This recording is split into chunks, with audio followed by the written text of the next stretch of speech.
Hello guys, আশা করি সবাই ভালো আছো। আমিও ভালো আছি ভগবানের আশীর্বাদে, তোমাদের ভালোবাসায়। সো আমি আবার চলে আসলাম নতুন একটা রেসিপি শেয়ার করতে, স্পেশাল হোমমেড মোমো। তো তার জন্য নিতে হবে পেঁয়াজ কুচি, ধনেপাতা কুচি, বাঁধাকপি কুচি, গাজর কুচি, লঙ্কা কুচি, একটু আদা রসুন, একটু পেস্ট। ঠিক আছে, ক্যাপসিকাম থাকলেও নিতে পারো, বাট আমার কাছে ছিল না, আমি স্কিপ করেছি। তো দেখো, তারপরে আমি ময়দাটার আধ ঘন্টার জন্য আমি ময়াম দিয়ে রেস্ট করতে দিয়েছিলাম। তো রেস্ট হয়ে গেছে, তো দেখো কতটা সফটই হয়েছে। তো তারপরে বোল নিলাম। তো দেখো আস্তে আস্তে সব সবজিগুলো আমি সব মিক্সড করব। তো দেখো একে একে নিলাম আমি বাঁধাকপি কুচি, তো তারপরে নিলাম বিট গাজর কুচি। তো একে একে কিন্তু সবগুলোই নিতে হবে, ঠিক আছে।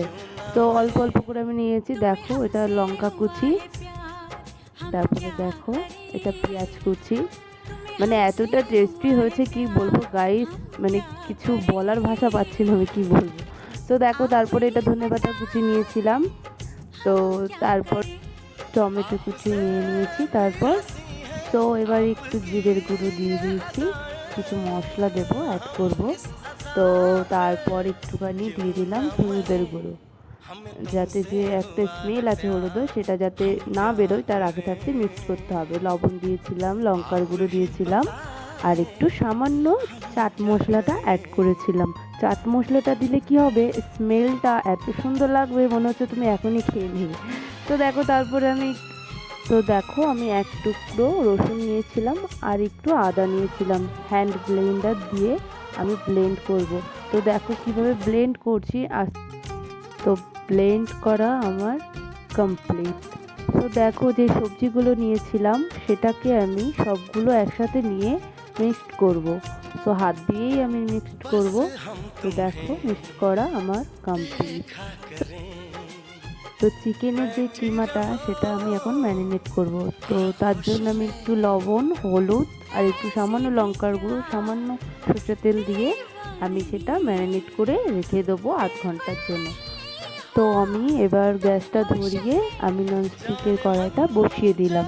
তো দেখো হাত দিয়ে আমি সেঁকে নিলাম গরম হয়েছে কিনা, আগেকার যুগে যেমন মা আর ঠাকুমারা যেরকম করতো, তো সেরকমই আমি একটুখানি হাত দিয়ে সেঁকে নিলাম। তো তারপর পরিমাণ মতন আমি তেল দিয়ে দিলাম।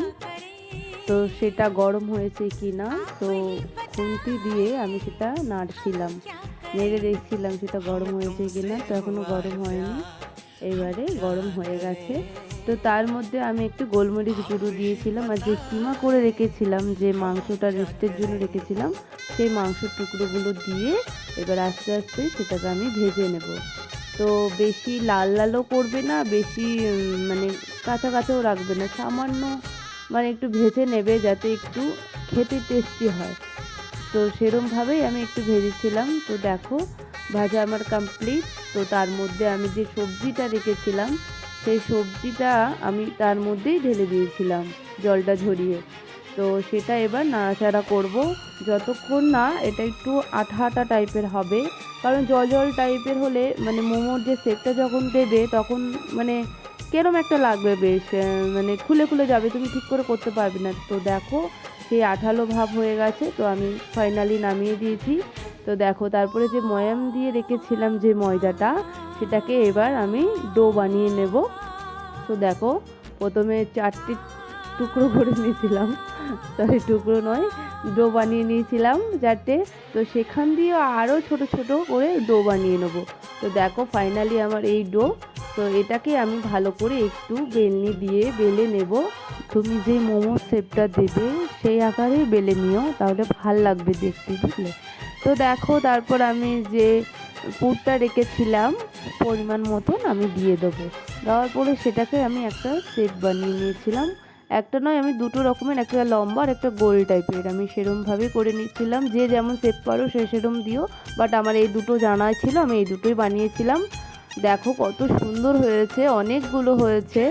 হ্যাঁ, তো আরে দেখো কত সফটি, মানে খুবই সুন্দর হয়েছে। তো তার জন্যে আমি এবার এটা, আমাদের কাছে তো আর স্টিমার নেই, তো এবার স্টিম দেওয়ার জন্য একটা হাঁড়ি নিয়েছিলাম, তার মধ্যে সামান্য জল দিয়েছিলাম, তার উপরে এটা ঝাঁঝরি টাইপের কিছু একটা হবে ওটা দিয়ে তার উপরে মোমোটা দিয়েছিলাম, তার উপরে ঢাকা দিয়ে ভাপ দিচ্ছিলাম। এভাবেই দেখো মোমোটা, এটা হচ্ছে স্টিম মোমো। মানে খুবই সুন্দর হয়েছে। আমি 3 ধরনের বানিয়েছি। এটা হচ্ছে স্টিম মোমো। তো এতটা টেস্টি হয়েছে কি বলবো গাইস, সবাই খেয়ে আমার প্রশংসা করছে। তো দেখো তারপরে এই রেসিপিটা তো আমি শেয়ার করতে পারলাম না। তো এটা হচ্ছে চিলি মোমো। তো এটাও ইয়াম্মি ইয়াম্মি, খুব টেস্টি হয়েছে। এটা হচ্ছে ফ্রাই মোমো, মানে 3 ধরনের মোমো বানিয়েছিলাম, 3টেই অসম অসম, খুবই টেস্টি হয়েছে। সসটা আমি নিজে বানিয়েছি, কেউ রেসিপি চাইলে পরে শেয়ার করে দেবো। ভালো লাগলে like comment share subscribe. Tata.